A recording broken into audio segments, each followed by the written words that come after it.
Hi everyone, today let's make the steamed layer tapioca cake. It's a very beautiful dessert and very delicious at the same time. In Vietnamese, it's called bánh da lợn, which literally means pig skin cake. Making this cake is not that difficult, so let's start.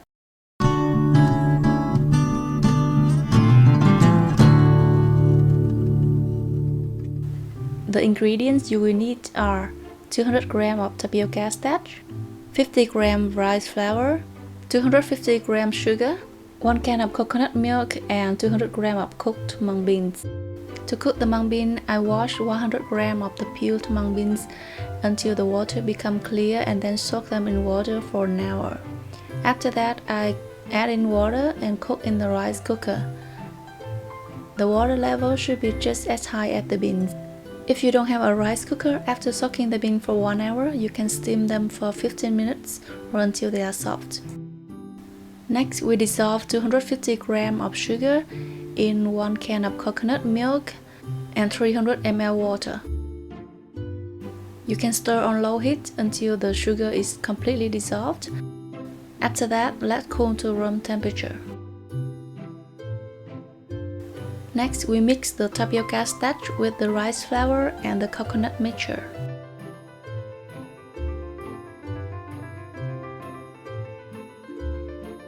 Stir really well until you get a very smooth batter.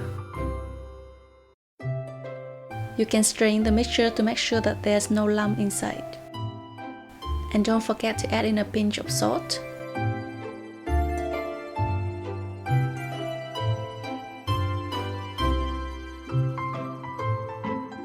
Next, we divide the batter into 2 portions, one a little more than the other. The smaller portion should be around 1.5 cup. Next, we add some pandan extract to the bigger portion. This will make the green part of the cake. The pandan extract also gives the cake a very nice pandan flavor.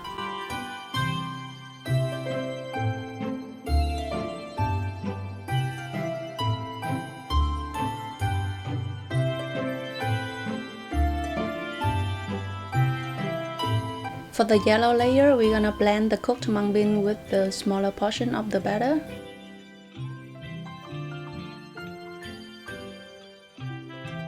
Then blend it really well until smooth.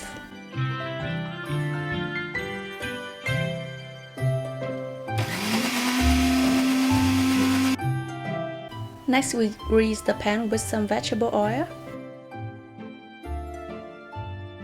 and boil the water in the steamer. If you don't have a steamer, you can do like me.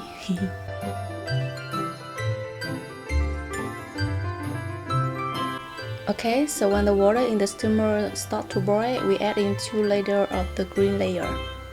Cover the lid and steam for about 3 to 4 minutes.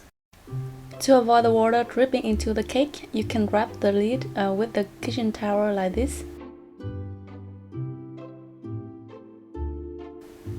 When the green layer is slightly set, we're gonna add in 2 layers of the yellow batter.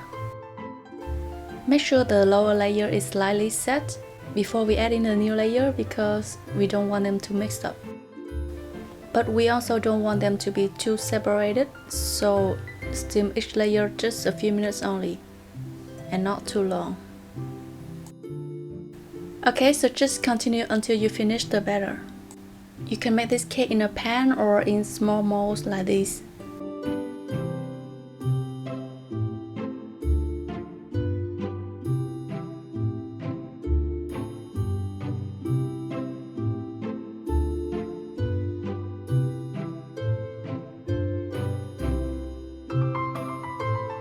After the last layer, steam the whole cake for another 15 minutes. When you poke the center of the cake with a chopstick and you see no batter spilling out, it's done. For example here, the heart-shaped one should be steamed a little longer and this small one is done already. Make sure you let the cake cool completely before you unmold and cut them.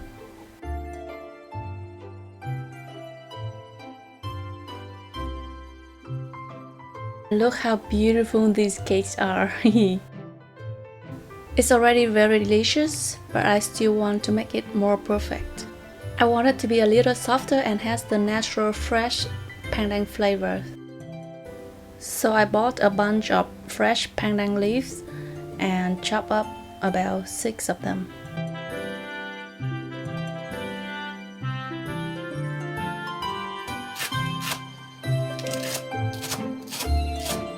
After that, I blend it with 100 ml water in a food processor.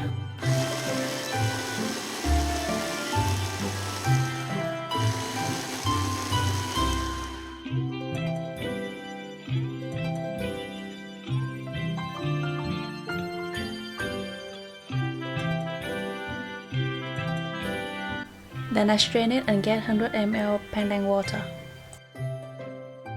The color is very natural, very green and very fragrant. Then I add to the bigger portion of the batter instead of the pandan extract, so we get a very natural green color, very beautiful and fragrant. And I also strain it to make sure the batter is completely smooth. So these are the batter. It's a little more liquidy than the previous time, but I want the cake softer, so it's gonna be good.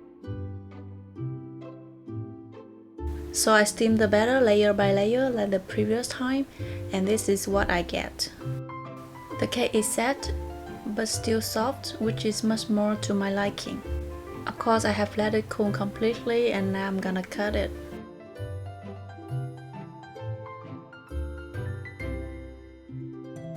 To have a smooth cut, I grease the knife with some vegetable oil. Normally they cut into diamond shape, but you can just cut into whatever shape that you like. You can serve this cake within a day, or you can keep it in the fridge for 2 to 3 days. If you eat on the next day, you can microwave for about 30 seconds to 45 seconds and then let it cool, and it's good to eat again. The layers are even, the cake is soft and glutinous, and it has great flavor of pandan and mung beans. It's a perfect cake to serve in the afternoon with a cup of hot tea.